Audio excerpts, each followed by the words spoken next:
नमस्कार दोस्तों, आप सभी को स्वागत है आस्था संवाद में। आप देख रहे हैं आस्था संवाद और मैं हूं आपकी दोस्त अनु।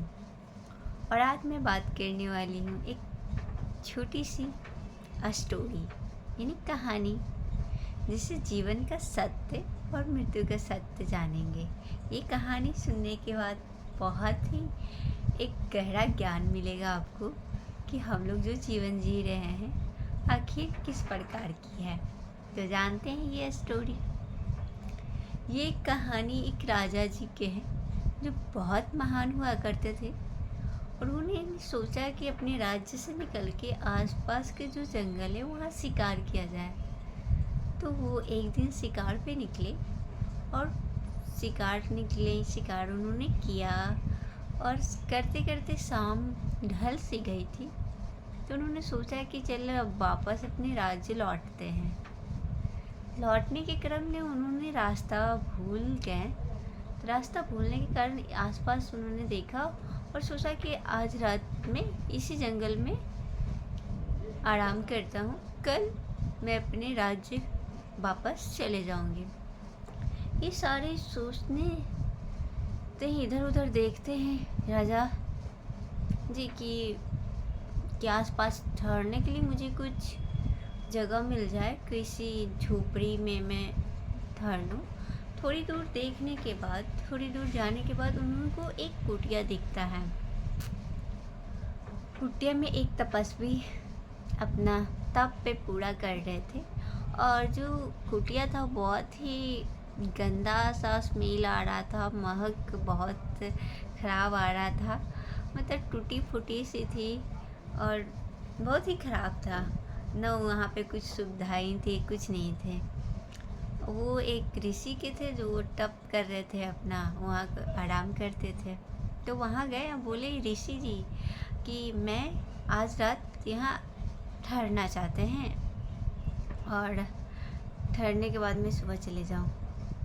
तो ऋषि जो थे कुछ देर वो चुप रहे और कुछ देर के बाद बोले कि देखिए मैं आपको ठहरने नहीं दूँगी, यहाँ पे नहीं दूँगा। तो राजा जो थे वो बोले कि ठहरने में क्या है, मैं सुबह चले जाऊँगी, आप ठहरने दीजिए, बात को समझिए।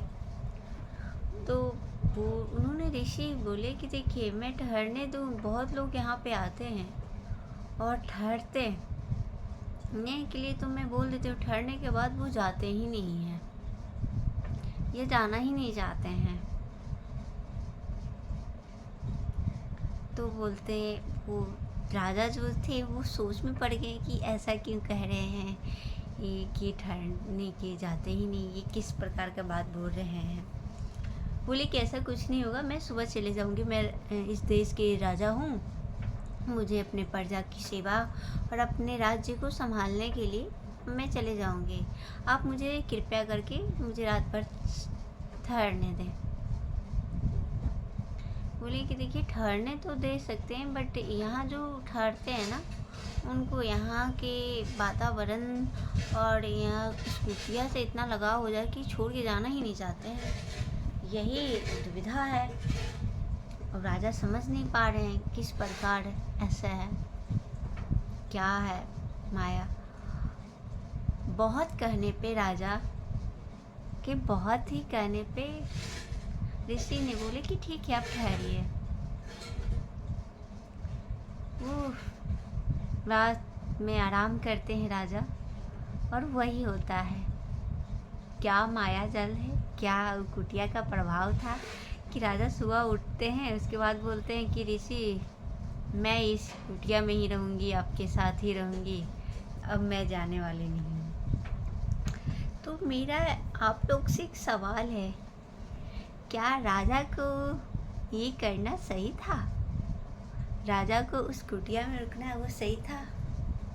आप जवाब दीजिएगा ज़रूर। यहाँ सभी का जवाब होगा नहीं, राजा को ठहरना वहाँ सही नहीं था, क्योंकि उसके प्रजा था, परिवार थे, उनके मदद करना था, अपने राज्य को संभालना था, अपने धाम वापस आना था, अपने राज्य में वापस आना था।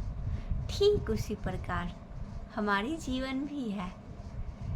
हम जो एक जीवन की यात्रा पे आए हैं। इस जो जीवन है, यहाँ मृत्यु लोक है, यहाँ बदबू है, मृत्यु है, मोह माया है।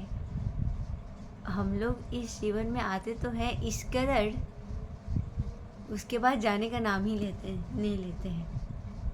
मृत्यु से डर लगता है कि नहीं, सत्य है कि नहीं।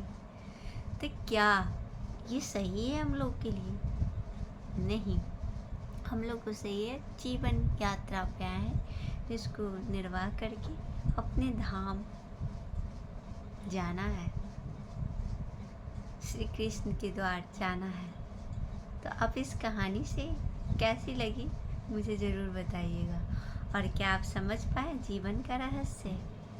तो इसलिए मैं कहती हूँ, ये जीवन मिली है, जीवन एक यात्रा है, खुशी खुशी जिए, और जब भी मृत्यु आए हंस के सोचिए कि मैं अपने धाम जा रही हूँ, ऐसा सोच के जीवन जिए। यही मैं एक आप लोगों को कहानी की, जीवन की सच्चाई बताना चाह रही हूँ, और आप लोग शायद समझ गए होंगे ये कहानी कैसी लगी। कमेंट ज़रूर कीजिएगा और लोगों का शेयर कीजिएगा कि जीवन का सत्य जान सके। और हमेशा खुश रहिए, मुस्कुराते रहिए, भगवत गीता जरूर पढ़िए, और आस्था संवाद को लाइक कीजिए और सब्सक्राइब ज़रूर कर लीजिएगा नेक्स्ट वीडियो के लिए। Thank you.